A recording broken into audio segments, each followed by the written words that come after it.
Tidiane Thiam, bonsoir et merci d'être avec nous. Bonsoir, monsieur Sanogo. Pourquoi avez-vous pris cette décision? Laquelle, pardon? Celle d'amnistier les personnes qui étaient concernées par cette Ça mesure sert disciplinaire. dans un processus. En fait, nous sommes un peu surpris par toute cette affaire. Et je ne vais pas m'apesantir là-dessus, mais il s'agit d'une personne qui a porté son cas devant les tribunaux, ce qui déjà est en contradiction avec nos textes et nos statuts.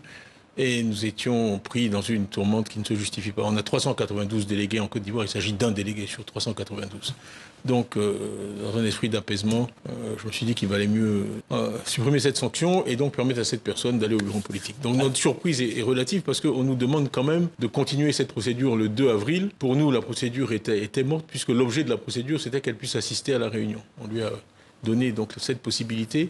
On nous dit maintenant qu'elle a changé ses demandes, ce qui, selon mes avocats, n'est pas conforme à la loi, et qu'elle a formulé une nouvelle série de demandes pour demander que moi je sois démis de mes fonctions, qu'il y ait un administrateur provisoire, etc. et tout ce genre de choses. Mais ce n'est pas l'essentiel pour nous. L'unanimité, personne ne peut la faire.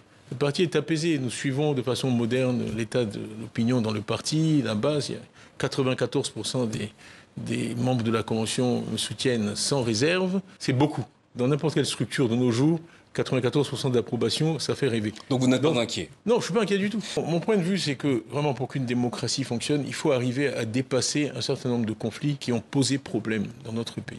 Et quels que soient les sentiments des uns et des autres, je pense qu'un geste d'apaisement, un geste de générosité permettrait à chacun d'être candidat et de régler tout ce passif ou ce passé une fois pour toutes serait une bonne chose. C'est pour ça que nous parlons d'élections inclusives, parce que c'est toujours possible. Dans tout pays, on a vu le cas du Sénégal. Dans tout pays, on peut changer une situation. Une situation n'est jamais bloquée définitivement. Néanmoins, il y a la situation judiciaire de ces trois personnes. Bien sûr, bien sûr. Est-ce à dire que ce sont des justiciables ce ne sont pas des justiciables comme les autres?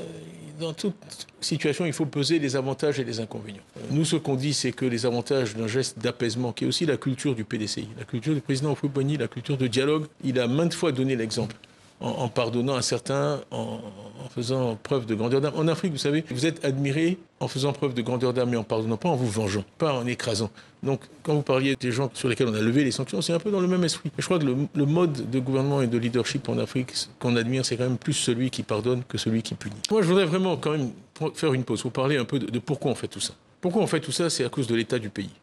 Moi, on dit souvent que j'ai été absent longtemps. Oui, j'ai été absent longtemps, mais ça me permet de voir l'écart entre quand je suis parti et aujourd'hui. Dans certains domaines, nous avons progressé. Dans d'autres, la situation est très mauvaise. Donc la raison pour laquelle le PDCI est aussi impliqué dans toutes ces choses-là, c'est que vous prenez la santé. Selon la Banque mondiale, 59 ans. Au Sénégal, 68 ans. PIB par tête en Côte d'Ivoire est de 50% supérieur à celui du Sénégal. Comment on peut avoir 9 ans d'espérance de vie de moins que le Sénégal? Ça fait 93 000 morts de plus. Ça fait 250 morts par jour. Chaque Ivoirien se plaint d'aller à Ivosep et d'aller trop au cimetière. 250 morts de plus chaque jour, 365 jours par an. Voilà les problèmes. Donc cette coalition, c'est un moyen pour une fin. La fin, c'est d'arriver au pouvoir, de mettre l'accent sur le capital humain, mettre l'accent sur la santé et l'éducation, qui sont vraiment les deux piliers qui ont fait de la Côte d'Ivoire ce qu'elle est aujourd'hui, et amener la Côte d'Ivoire au niveau de performance. Moi, je ne me réjouis pas des performances actuelles. J'aimerais qu'elles soient meilleures. Quand je vois que l'espérance de vie moyenne en Afrique subsaharienne est 62 ans, que nous on est en dessous, que les pays de notre niveau sont à 69 ans et que nous on est à 59, ce n'est pas possible. On va revenir. Non, on n'a pas du tout parlé de ça. On a dit que ce n'est pas une organisation politique, c'est une coalition pour réunir les conditions d'une élection équitable, transparente, etc. Donc chaque parti garde son identité et son idéologie. Et on a choisi le mot coalition exprès pour une alternance pacifique. Parce que je crois que la Côte d'Ivoire a désespérément besoin d'alternance.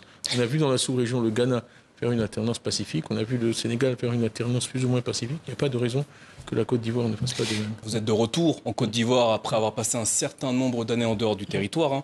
Ne craignez-vous pas que cela vous porte préjudice en octobre prochain lors de la campagne présidentielle? Nous travaillons assez scientifiquement. Donc je viens de voir des résultats de focus group qu'on a tenus. Au contraire, la grande majorité des Ivoiriens voient ça comme un atout. Et les Ivoiriens ne m'associent pas à des choses qui pour eux sont négatives dans la situation du pays aujourd'hui. J'ai toujours été Ivoirien, je suis Ivoirien, je serai toujours Ivoirien. Au service de mon pays. Merci à vous, Tidiane Thiam.